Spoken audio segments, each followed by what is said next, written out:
Hallelujah. जय मसीह की सभी बहन भाइयों को, जितने विश्वासी भाई बहन मुझे देख रहे हैं, सभी का स्वागत करता हूँ प्रभु यीशु मसीह के शांति नाम में।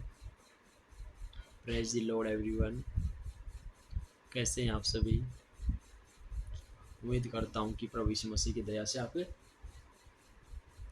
बिल्कुल अच्छे होंगे, स्वस्थ होंगे और खुश होंगे। आमीन। हालेलुया। मैं परमेश्वर का धन्यवाद करता हूँ कि वो हमें ज़िंदगी के हर एक पल में, हर एक सेकंड में, हर एक क्षण में संभाल के रखता है और वो बचा के रखता है हमें तमाम आने वाली परीक्षाओं से, विपत्तियों से, महामारियों से और तमाम खतरों से हमारी रक्षा करता है। सबसे पहले परमेश्वर का धन्यवाद करता हूँ आज प्रभु यीशु मसीह के शांति नाम में कि मैं यहाँ पर सही सलामत बैठा हूँ, सुरक्षित बैठा हूँ, जीवित बैठा हूँ। ये परमेश्वर की दया है, ये उसका अनुग्रह है, क्योंकि परमेश्वर के अनुग्रह के बिना कुछ भी नहीं है। हालेलुया। तो मेरी बहनों, मेरे भाइयों और जितने विश्वासी भाई बहन मुझे इस वीडियो में देख रहे हैं, तो मैं आज वीडियो में बात करने वाला हूँ कि परमेश्वर के पवित्र कलाम से कि हमें फास्टिंग कैसे रखनी चाहिए। मतलब उपवास के बारे में आज परमेश्वर के वचनों से बात करने वाला हूँ कि हम कैसे उपवास रखें और हमारा उपवास की प्रार्थना कैसे परमेश्वर तक पहुँचाए और कैसे हम ब्लेस हों, कैसे हम अपनी प्रार्थनाओं का उत्तर ले सकते हैं उपवास के द्वारा, कैसे हम परमेश्वर के निकट जा सकते हैं उपवास के द्वारा, और हम कैसे प्रभु की आत्मा से भर सकते हैं, प्रभु की सामर्थ्य से भर सकते हैं। यानी कि उपवास एक इम्पोर्टेंट विषय है जो प्रभु के निकट लेके जाता है, जो हमारी मदद करता है, सहायता करता है पवित्रता में चलने के लिए, बुराई से बचने के लिए, और हमारी बहुत सारी मदद करता है उपवास। तो इसलिए हमें पता होना चाहिए कि उपवास कितना इम्पोर्टेंट है एक विश्वासी के जीवन में, क्योंकि जो हमारा प्रभु के साथ रिलेशन है ना, वो हमें मजबूत बनाने के लिए उपवास, प्रार्थना, आराधना, प्रभु के वचनों को पढ़ना, यानी कि इनको मतलब मेंटेन करना पड़ेगा। यदि एक विश्वासी को एक जयवंत जीवन जीना है ना, तो उसको इन चीज़ों को मेंटेन करके रखना पड़ेगा। प्रार्थना करना, उपवास करना और लगातार प्रभु की हजूरी में रहना और उससे कंटिन्यू मतलब जुड़े रहना, प्रभु से आत्मा में प्रार्थना करते रहना, निरंतर प्रार्थना करते रहना, यानी प्रभु को पुकारते रहना। यदि एक विश्वासी जयवंत जीवन जीना चाहता है तो उसके जीवन में उपवास, प्रार्थना, दोनों चीज़ों का मेंटेन होना बहुत ज़रूरी है। हालेलुया। तो उम्मीद करता हूँ कि जितने भाई बहन इस वीडियो को देख रहे हैं कि वो इस वीडियो को देखने के बाद ज़रूर ब्लेस होंगे। जो विश्वास है, जो परमेश्वर का, जो खुदा का कलाम है, इसके अंदर बताया जाएगा आपको, यदि आप उसको ध्यान से पढ़ेंगे और उसके ऊपर गौर करेंगे तो। हालेलुया। तो मेरी बहनों, मेरे भाइयों, आज मैं पढ़ना चाहूँगा परमेश्वर के पवित्र कलाम से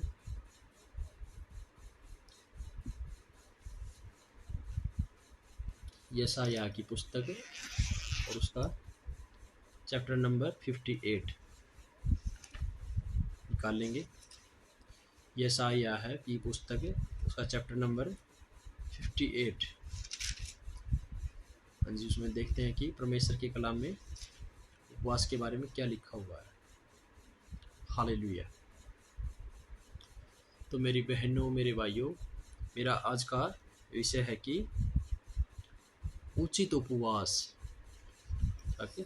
उचित उपवास किसको बोलते हैं? ऐसा उपवास जो परमेश्वर को भाए, ना कि ऐसा उपवास की जो आजकल के विश्वासी रखते हैं और फिर बोलते हैं कि मैंने उपवास रखा, मैंने ये किया, वो किया और मेरी प्रार्थना नहीं सुनी गई, मैं परमेश्वर से मांग रहा था, लेकिन परमेश्वर किस उपवास से प्रसन्न होता है और किस प्रकार से आपको ब्लेस करता है। तो मेरी बहनों, मेरे भाइयों, आज हम परमेश्वर के पवित्र कलाम से पढ़ेंगे आज। Okay, hallelujah. सबसे पहले प्रार्थना करना चाहूँगा परमेश्वर के कलाम के लिए करने से पहले। धन्यवाद करता हूँ स्वर्गीय पिता और महान परमेश्वर प्रभु यीशु मसीह के नाम में आपका पाशाता हूँ प्रभु जी। का धन्यवाद करता हूँ अब्राहम इसहाक याकूब के परमेश्वर का धन्यवाद करता हूँ प्रभु जी। आज का पवित्र और जीवित वचन परमेश्वर पिता मैं जो पढ़ने जा रहा हूँ प्रभु जी, पिता इसको एक्सप्लेन करने के लिए परमेश्वर है, इसको पढ़ने के लिए, समझाने के लिए प्रभु जी मदद करना, सहायता करना, अनुग्रह देना प्रभु जी। और आपका पवित्र आत्मा मेरी अगुवाई करे परमेश्वर है। आपका धन्यवाद करता हूँ प्रभु जी और सारी आदर में आपके नाम को देता हूँ प्रभु जी। मेरी छोटी छोटी प्रार्थना ग्रहण करे पिता, प्रभु यीशु मसीह के शांति नाम से मांगता हूँ पिता, आमीन आमीन हालेलुया। हाँ जी, तो हम पढ़ते हैं परमेश्वर के कलाम से यशायाह 58 यानी कि यशायाह की पुस्तक उसका 58 अध्याय, उसके हम देखते हैं। हाँ जी,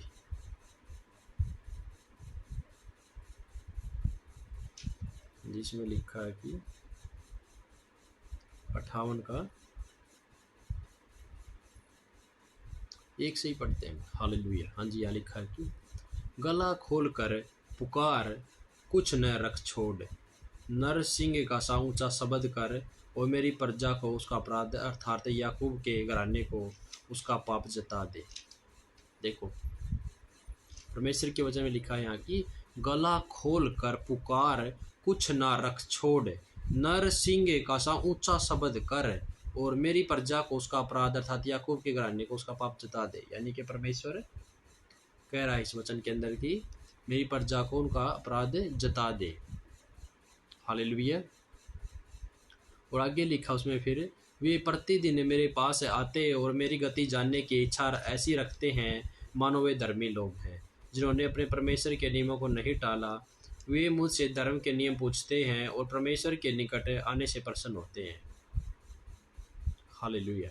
तो परमेश्वर मतलब ऐसे लोगों के बारे में कह रहा है कि जो मतलब उपवास तो रखते हैं लेकिन परमेश्वर की आज्ञा के हिसाब से नहीं चलते। तो परमेश्वर के बारे में कह रहा है यहाँ की वे प्रतिदिन मेरे पास तो आते हैं और मेरी गति जानने की इच्छा ऐसी रखते हैं मानो धर्मी लोग हैं। यानी कि लोग अपनी नज़र में धर्मी हैं और परमेश्वर की नज़र में कौन धर्मी है मतलब आज वचन से जानेंगे। हालेलुया। यहाँ लिखा कि मानो वे धर्मी लोग हैं जिन्होंने अपने परमेश्वर के नियमों को नहीं टाला। यानी कि जो परमेश्वर के नियमों को नहीं टालते, जो पूरी रीति निर्भर होते और विश्वास करते हैं, यानी कि वही है धर्मी लोग। जब अब्राहम की बारे में पढ़ते हैं तो उत्पत्ति में, तो अब्राहम ने परमेश्वर पर विश्वास किया और उसका विश्वास ही उसकी धार्मिकता गिना गया। हालेलुया। हाँ जी, तो यहाँ लिखा है वे मुझसे धर्म के नियम पूछते हैं और परमेश्वर के निकट आने से प्रसन्न होते हैं। यानी कि वे परमेश्वर के धर्म के नियम पूछते हैं और परमेश्वर के निकट आने से प्रसन्न होते हैं। हालेलुया। तो यहाँ तीसरी आयत में लिखा है, वे कहते हैं क्या कारण है कि हमने तो उपवास रखा परंतु तूने इसकी शुद्धि नहीं ली। देखो, परमेश्वर ऐसे लोगों के बारे में कह रहा है कि वे उपवास तो रखते हैं, आज उनकी फिर प्रार्थनाओं का वो फल नहीं मिलता उनको, तो फिर वो लोग परमेश्वर पर कुड़कुड़ाने भी लग जाते हैं। हालेलुया। हाँ जी, तो यहाँ लिखा कि वे कहते हैं क्या कारण है कि हमने तो उपवास रखा परंतु तूने इसकी शुद्धि नहीं ली, हमने दुख उठाया परंतु तूने कुछ ध्यान नहीं दिया। सुनो सुनो, परमेश्वर का वचन यहाँ कह रहा है कि सुनो, उपवास के दिन तुम अपनी इच्छा पूरी करते हो और अपने सेवकों से कठिन कामों को कराते हो। देखो, परमेश्वर का वचन यहाँ बता रहा है कि सुनो, उपवास के दिन तुम अपनी इच्छा पूरी करते हो। तो क्या करते हैं? अपनी इच्छा पूरी करते हैं। विश्वासी लोग करते हैं कि उपवास रख लिया, ठीक है, उपवास में अपने कामों में लगे रहेंगे, इधर के कामों में लगे रहेंगे, फिर मोबाइल में लगे रहेंगे, और फिर जैसे ही मतलब कोई कठिन काम करना हो गया, फिर जैसे मैं कोई पानी की बाल्टी उठानी होगी तो हम किसी दूसरे को बोलेंगे, ओए तो आज मेरी बाल्टी उठा, मेरा उपवास है। तो कहने का मतलब ये है कि यानी कि अपनी इच्छा पूरी करना, वो लोगों को बताते रहना कि मैंने उपवास रखा, मैंने उपवास रखा, तो वो परमेश्वर उसको उपवास नहीं मानता। हालेलुया। तो मेरी बहनों मेरे भाइयों, हम आज जान रहे हैं वचन से यहाँ की क्या लिखा है कि परमेश्वर किस उपवास से खुश होता है। तो यहाँ लिखा कि सुनो, उपवास के दिन तुम अपनी इच्छा पूरी करते हो। देखो, यदि हमने उपवास रखा है और यदि हम सिर्फ अपनी इच्छा पूरी कर रहे हैं तो उपवास नहीं है, सिर्फ और सिर्फ डाइटिंग है। मेरी बहनों मेरे भाइयों, परमेश्वर जिस सच्चे उपवास से खुश होता है तो वह उपवास के बारे में वचन से जानेंगे। यहाँ लिखा कि सुनो, उपवास के दिन तुम अपनी इच्छा पूरी करते हो और अपने सेवकों से कठिन कामों को कराते हो। देखो, हमें किसी अपने सेवकों से कठिन काम नहीं करवाना है, ठीक है। हमें अपना काम खुद करना है और ज़्यादा से ज़्यादा हमें परमेश्वर के साथ समय बिताना है, संगति करनी है, आराधना करनी है, उसके गीत गाने हैं, उसके वचनों को पढ़ना है। वो परमेश्वर की इच्छा है। हालेलुया। यहाँ लिखा फिर आगे आयत नंबर 4 में, सुनो, तुम्हारे उपवास का फल यह होता है कि, देखो परमेश्वर बता रहा है कि जो उपवास तुम रख रहे हो आजकल उसका क्या रिजल्ट होता है। या परमेश्वर का वचन बताता है हमें कि सुनो, तुम्हारे उपवास का फल यह होता है कि तुम आपस में लड़ते और झगड़ते और दुष्टता से घूंसे मारते हो। देखो, परमेश्वर का पवित्र वचन यह बता रहा है कि तुम्हारे उपवास का फल यह होता है कि तुम आपस में लड़ते और झगड़ते और दुष्टता से घूंसे मारते हो। यदि हमने उपवास रख लिया तो फिर आपस से लड़ रहे हैं, झगड़ रहे हैं या बुरी बातें कह रहे हैं, दुष्टता कर रहे हैं, तो वो क्या हो गया, उपवास रखने का कोई फ़ायदा नहीं है। यानी कि अपनी मेहनत पे खुद ही पानी फेर लेना। और फिर आगे लिखा है, जैसा उपवास तुम आजकल रखते हो उससे तुम्हारी प्रार्थना ऊपर सुनाई नहीं देगी। देखो, परमेश्वर यहाँ क्लियर कर दे रहा कि जैसा उपवास तुम आजकल रखते हो ना, उससे तुम्हारी प्रार्थना ऊपर सुनाई नहीं देगी। हालेलुया। तो मेरी बहनों मेरे भाइयों, यदि आप अपनी प्रार्थना परमेश्वर तक पहुंचाना चाहते हैं और आप अपने उपवास का फल पाना चाहते हैं तो प्लीज़ इस वीडियो को ध्यान से देखें और सुने कि परमेश्वर का पवित्र वचन क्या कहता है। हालेलुया। तो यह लिखा है नेक्स्ट वचन में जो हम पढ़ते हैं, तो जैसा उपवास तुम आजकल रखते हो उससे तुम्हारी प्रार्थना ऊपर नहीं सुनाई देगी। और वचन नंबर 5 में लिखा है, जिस उपवास से मैं प्रसन्न होता हूँ, अर्थात जिसमें मनुष्य स्वयं को दीन करे, क्या तुम इस प्रकार करते हो। देखो, परमेश्वर में बता रहा है कि मैं उस उपवास से प्रसन्न होता हूँ कि जिसके अंदर मनुष्य स्वयं को दीन करे, नम्र करे। हालेलुया। पॉइंट नंबर 1, परमेश्वर को प्रसन्न करने का पॉइंट नंबर 1 है ये कि उपवास में कैसे रहना है। यानी कि पहले तो सबसे पहले आपको नम्र और दीन करना परमेश्वर के आगे, यानी किसी से लड़ना नहीं, किसी से झगड़ना नहीं और किसी के साथ बुरा व्यवहार नहीं करना है। बहुत चौकसी के साथ और ईमानदारी के साथ परमेश्वर के साथ संगति करनी, आराधना करनी। हालेलुया। हाँ जी, आगे देखेंगे। यहाँ लिखा है फिर अगले वचन में, क्या सिर को ज्याऊ के समान झुकाना, अपने नीचे टाट बिछाना और राख फैलाने ही को तुम उपवास और यहोवा को प्रसन्न करने का दिन कहते हो। तो परमेश्वर का पवित्र वचन यहाँ बताता है कि क्या सिर को ज्याऊ के समान झुकाना, जैसे ज्याऊ एक जानवर होता है कि राउंड शेप का, और वो अपने सिर को ऐसे बिल्कुल जमीन के अंदर मतलब ऊपर रखता है, जैसे मतलब राउंड होता है पूरा, और अपने मुंह को बिल्कुल अंदर छुपा करते हैं कि वो झुका हुआ होता है। तो आगे लिखा है इसमें फिर, और अपने नीचे टाट बिछाना और राख फैलाने को तुमको, मतलब कहीं जब पुराने नियम में जब लोग उपवास रखते थे, परमेश्वर के जो लोग थे तो वो उपवास रखते थे ना, तो नीचे ऐसे राख बिछा के और टाट बिछा के और राख फैला के, और मतलब तो वो बैठते थे, यानी कि पश्चाताप करते थे। वो मतलब उपवास कहीं ना कहीं मतलब दिखाता है कि मनुष्य पश्चाताप में है, मनुष्य पश्चाताप करता है, परमेश्वर से माफ़ी मांगता है, तो परमेश्वर उस पर दया करता है, क्योंकि वो अनुग्रहकारी परमेश्वर है, विलम्ब से कोप करने वाला और अति करुणा में दयालु परमेश्वर है। ऐसा महान परमेश्वर जो सबसे प्रेम करता है। हालेलुया। हाँ जी, अब नेक्स्ट वचन देखते हैं। यहाँ तो आगे लिखा है, जिस उपवास से मैं प्रसन्न होता हूँ वह क्या यह नहीं कि अन्याय से बनाए हुए दासों और अंधेर सहने वालों का जुआ तोड़कर उनको छुड़ा लेना और सब जुओं को टुकड़े टुकड़े कर देना। हालेलुया। हाँ जी, तो यहाँ लिखा है यशायाह 58 अध्याय और उसके 6 वचन में लिखा है, परमेश्वर यहाँ खुद बता रहे हैं वचन में, और कि जिस उपवास से मैं प्रसन्न होता हूँ, क्या यह नहीं कि अन्याय से बनाए हुए दासों और अंधेर सहने वालों का जुआ तोड़कर उनको छुड़ा लेना और सब जुओं को टुकड़े टुकड़े कर देना। परमेश्वर का पवित्र वचन यहाँ बता रहा है कि जिस उपवास से मैं प्रसन्न होता हूँ तुम्हें ऐसे करना होगा कि जो अन्याय से बनाए हुए दास हैं, जो अंधेर सह रहे हैं लोग, जो अंधकार में है, ठीक है, उन तक मेरा वचन पहुँचाओ, उन्हें ज्योति के बारे में बताओ, और मतलब जिन जुओं में वो जकड़े हुए हैं, यानी कि उनके जुए टूट जाएंगे, फिर वो टुकड़े टुकड़े हो जाएंगे, उनका छुटकारा हो जाएगा। यानी कि परमेश्वर को प्रसन्न करने का ये हमारा सबसे पहला काम है एक विश्वासी का। हालेलुया।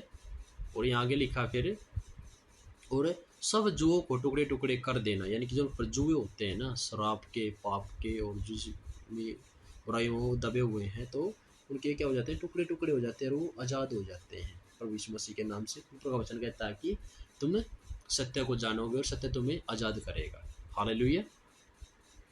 तो यहाँ लिखा है, नेक्स्ट वचन में पढ़ते हैं जो हमें, क्या वह यह नहीं कि अपनी रोटी भूखों को बांट देना, अनाथ और मारे मारे फिरते हुए को अपने घर ले आना, किसी को नंगा देखकर वस्त्र पहनाना और अपने जाति भाइयों से अपने को न छिपाना। हालेलुया। देखो परमेश्वर का पवित्र वचन क्या कह रहा है। परमेश्वर यहाँ खुद कह रहे हैं वचन में, क्या वह यह नहीं कि, यानी कि जिस उपवास से परमेश्वर प्रसन्न होता है, परमेश्वर उसके बारे में बता रहा है कि क्या वह यह नहीं कि अपनी रोटी भूखों को बांट देना। देखो करते हैं क्या वैसे, परमेश्वर का वचन बता रहा है कि यदि आप उपवास रखा, फास्टिंग में हैं, यदि आप खाना नहीं खा रहे हैं, तो क्या करना, उस खाने का आपको किसी भूखों को, किसी गरीबों को दे के आना है, ताकि वो अपना पेट भर सके, और परमेश्वर इससे खुश होता है और आपको आशीष देता है इसके वजह में। हालेलुया। और आगे लिखा है, अनाथ और मारे मारे फिरते हुए को अपने घर में ले आना, किसी को नंगा देखकर। देखो परमेश्वर का वचन यह कह रहा है कि जो अनाथ लोग हैं, जो मारे मारे फिर रहे हैं, और उनको अपने घर पे ले आना, किसी को नंगा देखकर वस्त्र पहनाना, यानी कि जिनके पास कपड़े नहीं उनको कपड़े दान कर देना, और अपने जाति भाइयों से अपने आप को न छिपाना। कहने मतलब ये परमेश्वर का वचन यह कहता है कि अपने आप को जाति भाइयों से न छिपाना। यानी कुछ लोग क्या होते हैं कि यानी कि अपने दोस्तों से या फिर अपने भाइयों से मतलब वो छिप जाते हैं, ठीक है, यानी कि कोई उनसे कोई मदद ना मांग ले या कुछ उनसे उधार ना ले ले, तो इसलिए मतलब क्या करते हैं, वो अपने आप को छिपा लेते हैं। लेकिन परमेश्वर का वचन यहाँ कह रहा है कि और अपने जाति भाइयों से अपने आप को छिपाना, अपने आप को न छिपाना, ठीक है, यानी कि परमेश्वर वचन कह रहा है कि अपने जाति भाइयों से अपने आप को न छिपाना। यानी परमेश्वर तो खुश होता हमारे उपवास से, जब इस तरीके से, इस रीति से उपवास करते हैं। फिर आगे लिखा है, देखो 8वें वचन में लिखा कि तब तेरा प्रकाश पो फटने के समान चमकेगा और तू शीघ्र चंगा हो जाएगा। हालेलुया। यदि कोई भाई बहन बीमार है और वो चंगा होने के लिए उपवास रख रहा, तो यदि वो इस रीति से उपवास रखेगा, तो यहाँ परमेश्वर खुद वायदा कर रहा है, मेरी बहनों मेरे भाइयों, परमेश्वर यहोवा वायदा कर रहा है, क्या वायदा कर रहा है कि तब तेरा प्रकाश पो फटने के समान चमकेगा और तू शीघ्र चंगा हो जाएगा। हालेलुया। यहाँ लिखा है कि यदि किसी भाई बहन ने चंगाई के लिए उपवास रखा है और वो इस रीति से उपवास रखेंगे, जैसे मैंने बताया परमेश्वर के वचन से, कि तब तेरा प्रकाश पो फटने के समान चमकेगा और तू शीघ्र चंगा हो जाएगा, तेरा धर्म तेरे आगे आगे चलेगा और यहोवा का तेज तेरे पीछे रक्षा करता चलेगा। आमीन। हालेलुया। देखो परमेश्वर यहाँ कह रहे हैं कि तू शीघ्र चंगा हो जाएगा, यानी कि जो तू मांग रहा है परमेश्वर से, वो ब्लेसिंग तुम्हें मिल जाएगी, तुम्हारे प्रार्थना को तुम्हें मिल जाएगा। और आगे लिखा है तेरा धर्म है तेरे आगे आगे चलेगा, यानी कि जो हम धर्म के काम करेंगे परमेश्वर में आने के बाद, वो हमारे आगे आगे चलेंगे, और यहोवा का तेज, यहोवा का पवित्र परमेश्वर का तेज हमारे पीछे पीछे चलेगा रक्षा करते हुए, यानी कि वो हमारी प्रोटेक्शन है, हमारी डाल है, वो हमारा बल है, वो हमारी ताकत है, और वो हमें पीछे पीछे रक्षा करते हुए चलेगा। तब तू पुकारेगा और यह उत्तर देगा। देखो यदि आप इस रीति से उपवास करेंगे तो परमेश्वर का वचन या वायदा कर रहा है कि तब तू पुकारेगा और परमेश्वर उत्तर देगा। हालेलुया। तो आप कितने बहन हैं, कितने भाई हैं जो चाहते हैं कि आप प्रार्थनाओं का उत्तर मिले और आप पुकारें और परमेश्वर आपकी सुने, आपकी शुद्धि ले, आपको छुड़ाए, आपको ब्लेस करे। आमीन। हालेलुया। तो यहाँ लिखा है परमेश्वर के 9वें वचन में, यहाँ तब तू पुकारेगा और यहोवा उत्तर देगा, तू दुहाई देगा और वह कहेगा मैं यहाँ हूँ। यदि तू अंधेर करना और उंगली उठाना और दुष्ट बातें बोलना छोड़ दे। देखो, यदि प्रभु कह रहा है तू अंधेर करना छोड़ दोगे और उंगली उठाना छोड़ दोगे किसी के ऊपर और दुष्ट बातें बोलना छोड़ दोगे तो परमेश्वर आप पुकारेंगे और आपकी सुनेगा। आप पुकारेंगे और आपकी सुनेगा। आप पुकारेंगे और आपकी सुनेगा। वो पवित्र परमेश्वर है जो उसने वायदा कर दिया, जो उसने वचन में बोल दिया, वो उसके बाहर जाके कभी काम करने वाला नहीं है, क्योंकि वो बोलता कि मैं यहोवा युगानुयुग एक सा परमेश्वर हूँ, मैं कोई बदलता नहीं हूँ और जो मैंने वायदा कर दिया वो हमेशा के लिए है। हमारा प्रभु हमेशा हमेशा के लिए एक जैसा है, वो कोई बदलता नहीं है, वो परम प्रधान परमेश्वर है। तो उसने वायदा कर दिया, वो अपने वचन से बाहर जाकर बात नहीं करेगा। यदि आप चाहते हैं आपकी प्रार्थना का उत्तर मिले, आप परमेश्वर से कुछ मांग रहे हो आपको मिले, आपकी ब्लेसिंग आपको मिले, आपका छुटकारा आपको मिले और अनंत जीवन जो परमेश्वर ने का वायदा किया वो आपको मिले, तो आप क्या करना है? तो परमेश्वर के इस वचन को सुनने के बाद इसको फॉलो करना आपको, यदि आप एक सक्सेस मसीह लाइफ जीना चाहते हैं। हालेलुया। तो आगे देखते हैं, हम इसमें लिखा है कि 10वें वचन में उदारता से भूखे की सहायता करें। क्या? उदारता से भूखे की सहायता करें, बिना किसी लोभ लालच के, बिना किसी, यानी कि कोई भी स्वार्थ नहीं होना चाहिए। हम किसी भूखे को रोटी देने गए और उसकी वीडियो बनाने लग गए या फिर उसके फोटो लेने लगे, फिर वो जाकर फेसबुक पर डाल दें ताकि हमारी पब्लिसिटी हो, वो देखो हम तो मदद कर रहे हैं। लेकिन नहीं, परमेश्वर उन चीज़ों से खुश नहीं होता है। परमेश्वर का वचन बोलता है कि जब तू किसी को दान करे तो तू गुप्त में करना, ताकि जो तेरा पिता गुप्त में देखता हो तुझे गुप्त में प्रतिफल दे। हालेलुया। कि जो लोग दान करते हैं लेकिन दिखावा ज़्यादा करते हैं, लेकिन परमेश्वर यीशु मसीह कहते हैं कि वो अपना प्रतिफल पा चुके, उनको कुछ नहीं मिलेगा, कुछ नहीं मिलेगा ऐसे लोगों को जैसे कि दिखावे के लिए, पब्लिसिटी के लिए दान करते हैं गरीबों में। हालेलुया। तो मेरी बहनों, मेरे भाइयों, तो यहाँ परमेश्वर के वचन में लिखा है, आगे देखते हैं, तो हम उदारता से भूखे की सहायता करें और दीन दुखियों को संतुष्ट करें, तब अंधियारे में तेरा प्रकाश चमकेगा। देखो, प्रभु का वचन यह कह रहा है कि भूखों की सहायता करनी है और दीन दुखियों को संतुष्ट करना, यानी कि जिसको रोटी की आवश्यकता है और हमारे पास यदि रोटी है तो हम उनको खिलाएं, उनकी सहायता करें, मदद करें। हालेलुया। और आगे लिखा है तब अंधियारे में तेरा प्रकाश चमकेगा, कि तब अंधियारे में तेरा प्रकाश चमकेगा, यानी कि आपको परमेश्वर चमका देगा, ऐसा चमका देगा कि जहाँ अंधकार होगा आप वहाँ जाएंगे, वहाँ रोशनी आ जाएगी। हालेलुया। और आपके जीवन में भी रोशनी आ जाएगी और आपका जो अंधकार भरा जीवन है उसके अंदर रोशनी ही रोशनी होगी। परमेश्वर का तेज और परमेश्वर का प्रकाश आपके जीवन में आ जाएगा। हालेलुया। यहाँ लिखा है फिर आगे 11वें वचन में, इधर लिखा है यहोवा तुझे लगातार लिए चलेगा और अकाल के समय तुझे तरफ और तेरी हड्डियों को हरी भरी करेगा, और तो सींची हुई बारी और ऐसे सोते के समान होगा जिसका जल कभी नहीं सूखता। आमीन। देखो 58 के 11वें वचन में लिखा है यहाँ कि यहोवा तुझे लगातार लिए चलेगा, यानी कि तुम इस तरीके से करोगे ना, तुम इस तरीके से चलोगे जैसे परमेश्वर ने वचन में बताया, तो परमेश्वर यहाँ वायदा कर रहा, प्रॉमिस कर रहा कि यहोवा तुझे लगातार लिए चलेगा, यानी कि वो हमेशा अपने साथ रखेगा और हमारी अगुवाई करेगा। हालेलुया। और इधर लिखा है और अकाल के समय, वो कह रहा है कि चाहे अकाल भी पड़े, पूरी दुनिया भूख से मर रही हो, लेकिन जो परमेश्वर के पीछे चलने वाले लोग हैं, जो उस पर विश्वास करने वाले लोग हैं, और जैसे परमेश्वर ने अपने वचन में बताया इसी तरीके से उपवास करने वाले लोग, परमेश्वर कह रहा है कि और अकाल के समय तुझे तड़पता और तेरी हड्डियों को हरी भरी करेगा, यानी कि जो देश के अंदर अकाल छाया हो और किसी के पास खाने को कुछ ना हो, और यदि ऐसे लोग हैं जो परमेश्वर से इसी रीति से मतलब रिश्ता निभाने वाले लोग हैं, ईमानदारी से चलने वाले लोग और इसी तरीके से उपवास करने वाले लोग हैं, तो परमेश्वर कह रहा है कि और अकाल के समय मैं तुम्हें तृप्त रखूंगा, हो तेरी हड्डियों को हरी भरी रखूंगा, यानी कि वो कभी परमेश्वर को हर एक बीमारी से बचाएगा, उनकी हड्डियों को मजबूत रखेगा, तंदुरुस्त रखेगा और रखी हरी भरी रखूंगा तुम्हारी हड्डियों को, लेकिन उनके जीवन को, उनके परिवार को, यानी कि सबको ब्लेस करेगा। परमेश्वर ऐसा ब्लेस करेगा कि उनको हरा भरा रखेगा, यानी कि बिल्कुल तंदुरुस्त रखेगा। हालेलुया। तो ये आगे लिखा परमेश्वर के वचन में, और तू सींची हुई बारी और ऐसे सोते के समान होगा जिसका जल कभी नहीं सूखा। देखो परमेश्वर ने एक बारी से और एक सोते से कंपेयर किया यहाँ उस व्यक्ति को जो परमेश्वर का उपवास और परमेश्वर के साथ इसी तरीके से वाचा बांध के चलेगा। तो परमेश्वर कह रहा है कि तो सींची हुई बारी और ऐसे सोते के समान होगा।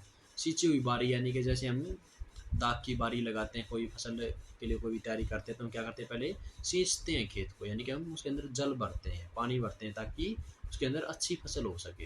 हालेलुया। तो यहाँ लिखा है तो सींची हुई बारी और ऐसे सोते के समान होगा। सोता देखो जहाँ से जल लगातार निकलता रहता है, जल बहता रहता है, उसको बोलते हैं सोता, यानी कि परमेश्वर हमें सोता कह रहा है ताकि तुम्हारे जीवन के अंदर से आशीषें, बरकतें लगातार बनी रहेंगी। यानी कि परमेश्वर हमें एक सींची हुई बारी के समान रह के ऐसे सोते के समान बता रहा है जिसका जल कभी सूखता नहीं। यानी कि जल ये क्या है, हमारा जीवन रूपी जल, जो हमारी परमेश्वर ब्लेसिंग के बारे में बात कर रहा है, हमारी आशीषों के बारे में बात कर रहा है, हमारी बरकतों के बारे में बात कर रहा है, हमारे छुटकारे के बारे में बात कर रहा है। हालेलुया। जो लोग इस वचन को देखने के बाद इस वचन को ध्यान से सुनेंगे और इसको पढ़ेंगे और इसके हिसाब से ही चलेंगे तो वो एक जयवंत मसीह जीवन जिएंगे। दुष्ट उनका कुछ नहीं उखाड़ सकता इस मसीह के सामने। हालेलुया। तो यहाँ लिखा है आगे, मेरे बहनों मेरे भाइयों, 12वें वचन में, तेरे वंश के लोग बहुत काल के उजड़े हुए स्थानों को फिर बसाएंगे, तू पीढ़ी पीढ़ी की पड़ी हुई नींव पर घर उठाएगा, तेरा नाम टूटे हुए बाड़े का सुधारक और पंथों का ठीक करने वाला पड़ेगा। देखो परमेश्वर बहुत ही बड़ी बात कह रहे हैं वचन में यहाँ कि तेरे वंश के लोग बहुत काल के उजड़े हुए स्थानों को फिर बसाएंगे, यानी कि परमेश्वर कह रहा है कि तुम्हारे वंश के लोग बहुत से उजड़े स्थानों को फिर से बसाएंगे, यानी कि जो लोग उजड़ चुके हैं, भटक चुके हैं, जिनके पास कोई उम्मीद नहीं है, कोई विश्वास नहीं है, यदि तुम इस तरीके से चलोगे और फिर परमेश्वर के साथ एक मजबूत रिश्ता बनाओगे और फिर परमेश्वर का जाके सुसमाचार दोगे, लोगों को परमेश्वर का वचन ईमानदारी के साथ बताओगे और ताकि उनके ऊपर भी फिर अनुग्रह हो, उनका ही भला हो सके। और फिर परमेश्वर का वचन यह बताता है कि तेरे वंश के लोग बहुत काल के उजड़े हुए स्थानों को फिर बसाएंगे, यानी कि उन लोगों के स्थान बस जाएंगे, उनके घर बस जाएंगे परमेश्वर के वचनों के कारण। हालेलुया। तो यहाँ लिखा है तू पीढ़ी पीढ़ी की पड़ी हुई नींव पर घर उठाएगा और तेरा नाम है टूटे हुए बाड़े का सुधारक है और पंथों का ठीक करने वाला पड़ेगा। तो परमेश्वर वचन यहाँ बता रहा है कि तू पीढ़ी पीढ़ी की पड़ी हुई नींव पर घर उठाएगा, यानी कि जो हमारी पीढ़ियों की नींव पड़ी हुई है हम उसके ऊपर क्या करेंगे, घर उठाएंगे। यानी कि पहले तो यानी कि हमारी पीढ़ियों के कारण हमारे ऊपर बहुत ही ज़्यादा श्राप होते थे, जो हमारी मतलब बाप दादा ने नहीं जाना परमेश्वर को, तो क्या होता था कि मतलब वो अपना एक आत्मिक घर नहीं बना सके क्योंकि उन्होंने परमेश्वर को नहीं जाना। वही हमने परमेश्वर को जान लिया है, उसके वचनों को जान लिया है, तो परमेश्वर यहाँ कह रहा है कि तू पीढ़ी पीढ़ी की पड़ी हुई नींव, यानी कि वो नींव ऐसे ही पड़ी है, उसके ऊपर मतलब घर नहीं उठा, यानी कि और यदि परमेश्वर कह रहा है कि तुम मेरे वचन के हिसाब से, मेरी वाचा के हिसाब से तुम चलोगे, मेरे साथ वाचा बांध के चलोगे, तो तुम अपनी पड़ी हुई पीढ़ियों के नींवों पर क्या करोगे, घर उठाओगे और तेरा नाम टूटे बाड़े का सुधारक और पंथों का ठीक करने वाला पड़ेगा। ये परमेश्वर हमसे कह रहा है कि तुम्हारा नाम है टूटे हुए बाड़े का सुधारक, यानी कि जैसे कोई बाड़ा हो, कोई बाउंड्री हो जिसके अंदर कुछ जैसे कि बाड़ा होता है, मतलब जिसके अंदर पशुओं को बांधा जाता है और जैसे वो टूट चुका हो, ये है कि वो टूट चुका है और मतलब उसके अंदर कोई भी दुश्मन घुस सकता है और वहाँ हानि कर सकता है। और यदि हम उस जाके बाड़े को ठीक कर दें और वहाँ पे हमें अच्छे तरीके से मतलब व्यवस्था कर दें तो वह क्या हो जाएगा, उस बाड़े के अंदर मतलब जो भी उस बाड़े के अंदर है वो सेफ हो जाएंगे, वो बच जाएंगे, यानी कि नाश होने से बच जाएंगे। यानी प्रभु ईश्वर का वचन यह कह रहा है कि तेरा नाम है टूटे हुए बाड़े का सुधारक है और पंथों का ठीक करने वाला पड़ेगा। आमीन। हालेलुया। तो उम्मीद करता हूँ मेरी बहनों मेरे भाइयों, आज के इस वचन से आपने ज़रूर आशीष पाई होगी और प्लीज़ आप इस वचन को बड़े ध्यान से पढ़ें, परमेश्वर की कला में जाएं, उस पर विचार करें कि आप इस तरीके से उपवास करते हैं। हालेलुया। और यदि आपको ये वीडियो अच्छी लगी हो तो इसको लाइक करें, सब्सक्राइब करें और प्लीज़ शेयर भी करें। परमेश्वर आपको बहुतायत से बढ़ाए, ब्लेसिंग दे, बरकत दे आपके काम के अंदर, आपके जॉब के अंदर। और जितने भाई बहन बीमार हैं वे सभी चंगे हो जाए यीशु मसीह के शामती नाम से। और मैं प्रभु यीशु मसीह से प्रार्थना करता हूँ मेरे प्रभु, जितने भाई बहन परमेश्वर इस वीडियो को देख रहे हैं मेरे प्रभु जी और सुन रहे हैं मेरे पिता, मेरे प्रभु इसी वक्त इस मसीह के शांति नाम में प्रभु जी आपकी शांति इनके जीवन में आ जाए परमेश्वर है, आपका अभिषेक इनके जीवन में आ जाए मेरे प्रभु जी, आपका छुटकारा इनके जीवन में आ जाए मेरे पिता। और जो भाई पिता निराश हो चुके हैं पिता, थक चुके हैं, हार चुके हैं, सफल हो के मेरे परमेश्वर पिता, मेरे प्रभु इस वचन के सुनने के द्वारा परमेश्वर पिता वो फिर से उठे मेरे पिता और ब्लेस होने पाए इस मसीह के शांति नाम में मेरे प्रभु। मैं धन्यवाद करता हूँ पिता और सारी आदर में मौके नाम को देता हूँ प्रभु जी। इस वीडियो को जो इतने भाई बहन देख रहे हैं परमेश्वर पिता सभी को ब्लेसिंग देना, आशीष देना मेरे प्रभु जी। उतने भाई बहन इसको लाइक करें, सब्सक्राइब करें मेरे परमेश्वर पिता, उनको बहुत तायत से बढ़ाना परमेश्वर इस मसीह के शांति नाम में मैं धन्यवाद करता हूँ प्रभु जी और सारी आदर में मौके नाम को देता हूँ पिता। मैं विश्वास करता हूँ प्रभु जी आप मेरी हर एक दो प्रार्थना को सुनते प्रभु जी, और आपने मेरी दो सुन ली प्रभु, धन्यवाद करता हूँ पिता। और सारी आदर में मस्त धन्यवाद करें प्रभु जी, आपकी पवित्र जी सुनना चाहता हूँ प्रभु इस मसीह के शांति नाम से मांगता हूँ पिता, आमीन आमीन आमीन। हालेलुया। जय मसीह की सभी को। प्लीज़ एक रिक्वेस्ट आपसे कि सभी लोग चैनल को सब्सक्राइब करें, लाइक करें। Thank you.